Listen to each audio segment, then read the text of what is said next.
Hello everyone, we are going to discuss a very important topic today, stress illness link. Why are you taking drugs for a particular disease or health situation, and it's almost like the disease is not, the drugs are not working? Why sometimes you are told to go to take enough rest? The reason you're having malaria is because of stress. All of those things is a good understanding we're going to be having in this particular topic.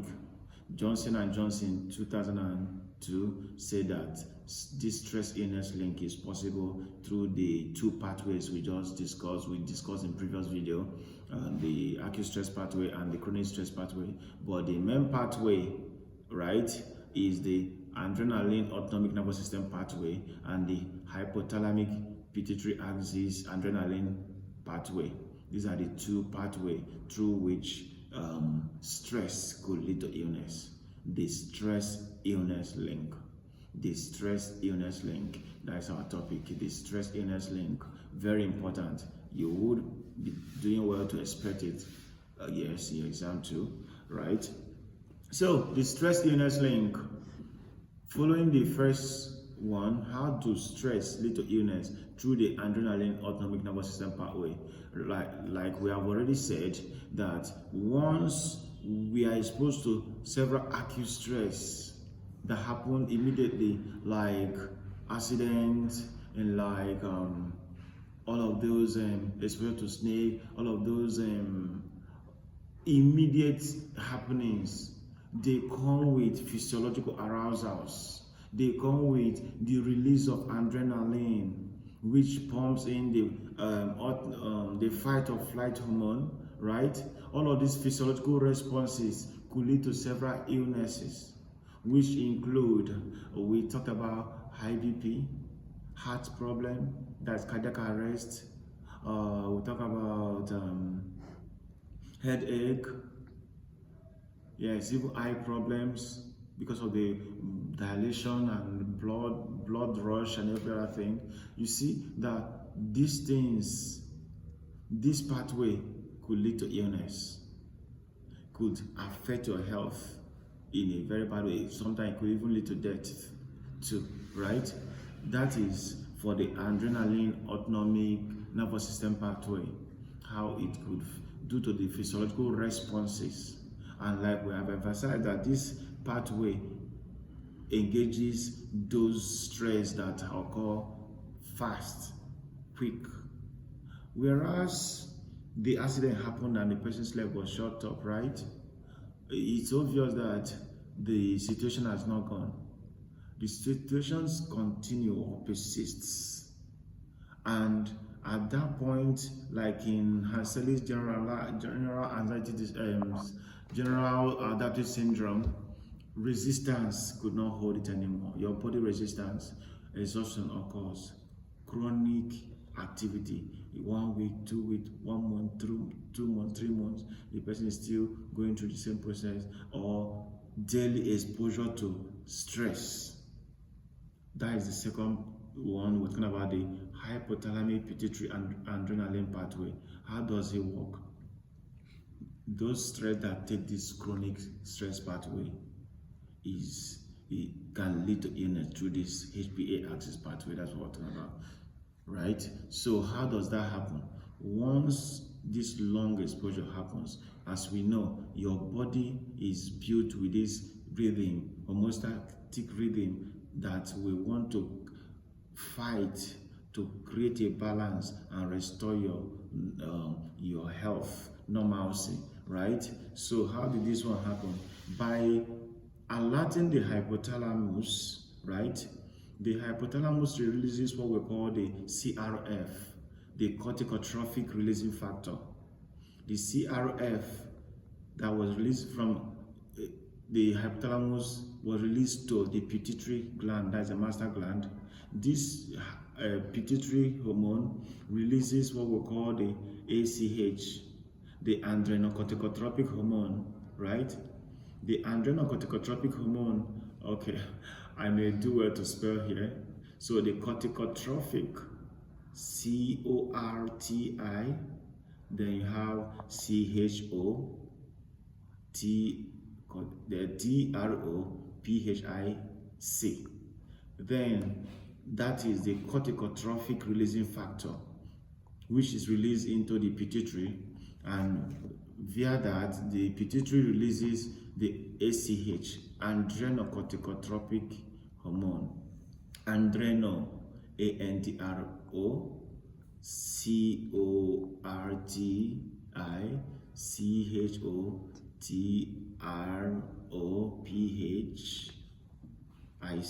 adrenocorticotropic hormone. So when this and the pituitary releases this adrenocorticotropic hormone to the adrenaline, down to the body adrenaline, that's adrenal gland. Then the adrenaline, receiving this information, now releases what we call the stress hormones. The stress hormones into the blood. The chief of these stress hormones is cortisol. The chief among all stress hormones, including your fight or flight hormones, right, is the cortisol. The cortisol is released into the blood to help you fight or help the body fight this chronic stress, this too much stress in the blood, too much stress in the body. The cortisol start fighting. And as every day you are coming back, going out by 6 a.m., you're coming back 11 p.m., going back by, and this and that, and oh, whoa, you know what?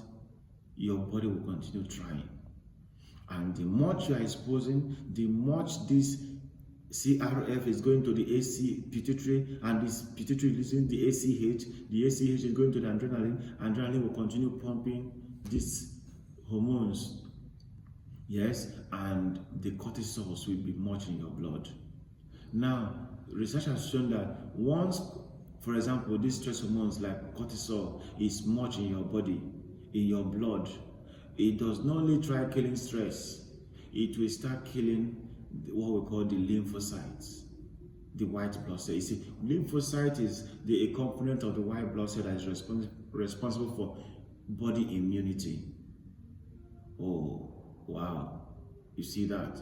You see how cortisol has not only started killing stress, but now killing the lymphocytes, a component of the white blood cell, which is responsible for body immune.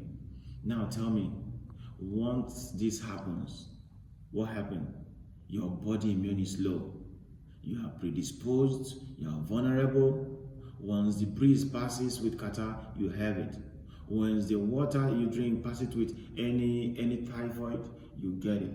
Once any little exposure to any little increase to your sugar intake, you have it. You know what it is, right? Once you are exposed to something not physiological, healthy enough, BP strikes in, or when you think too much, these resistance are down. Your body immune is low. Once, oh come on, HIV, talk about them. Any disease is possible at the point your body immune is low.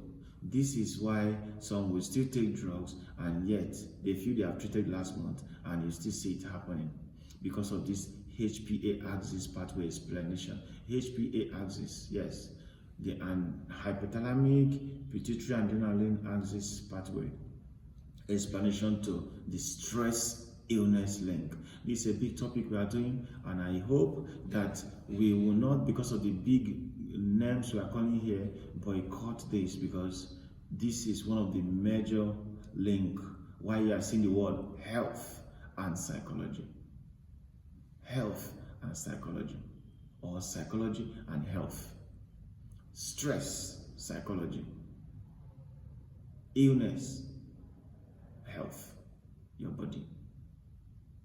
Mind-body dualism, mind-body relationship, health, psychology. This is a topic you should expect, and with time I will come with other little topics that you will still need, yes, for the exam. But for now, we have done 80%, and most important one that you need to study. The other ones are very simple ones that we'll have to bring them in as we go on. And please, I'm still requesting, please subscribe, like, share. You will be turning on your notification button so you will receive other videos as we release them. We are having them on playlists too, and so we are glad you are here with us, and we'll be glad if you encourage us by subscribing, liking, and sharing, and please comment at the comment box. Thank you very much.